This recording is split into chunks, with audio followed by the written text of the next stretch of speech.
Hingi naman tayo ng update sa Albay, kaugnay pa rin ang natuloy na pagpapakawala ng rockets sa North Korea. May news to go si Marisol Abduraman live. Marisol!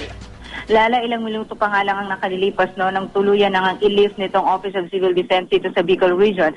Ang kanilang ipinatupad nga, simula nga nang makumpirma nila na nagkaroon na nga ng rocket launch itong North Korea.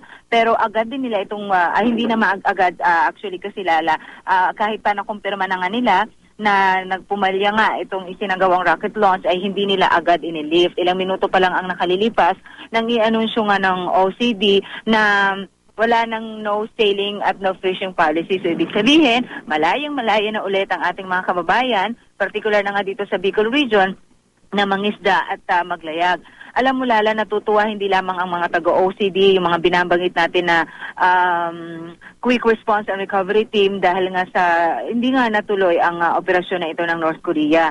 Gayun din ang mga residente na ilang araw din naman sila talagang nag-antabay at nag-abang dito sa isasagawang launching. Sabi nga nila, sanay daw sila sa disaster gaya na lamang ng mga bagyo, pero ito talagang launch ng North Korea na rocket ay wala daw silang kaalam-alam, kaya kahit ano pa ang ibinigay na impormasyon sa kanila ng mga otoridad, hindi pa rin maalis ang kanilang pangamba. So sa ngayon, mahimbing na raw silang makakatulog at wala na raw silang dapat problemahin pa na magugutom or walang pangkabuhayan ng mga ilang dahil nga sa pagpapatupad kung sakali nga na talagang naging matagumpay nga itong naging launch ng North Korea.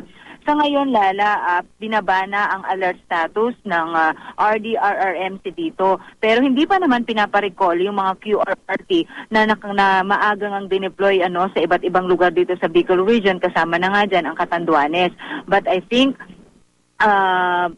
pinayuhan na rin sila or rather nakarating na rin sa kanila ang advisory mula mismo dito sa kanilang Regional Operation Center na nag-downgrade na sila ng status. Ibig sabihin, pwede na silang mag-relax pero wala pa naman daw talagang tiyak na schedule kung kailan talaga sila i-recall or aalisin doon sa mga lugar kung saan sila naka-assign. Sa ngayon, tuloy-tuloy pa rin naman ang pagmumonitor pero yun nga, nakababa na sila ng alert status.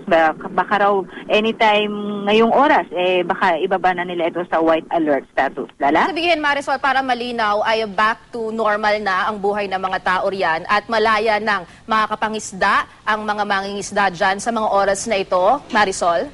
Right, Lala. Tama ka dyan, So, wala nang pangamba. Balik na normal na ang buhay nila. So, walang caution silang matatanggap. So, pangisda man sila o magdayag kahit saan dito sa kanilang lugar, papayagan na sila, Lala. Alright, maraming salamat sa iyo, Marisol Abduraman.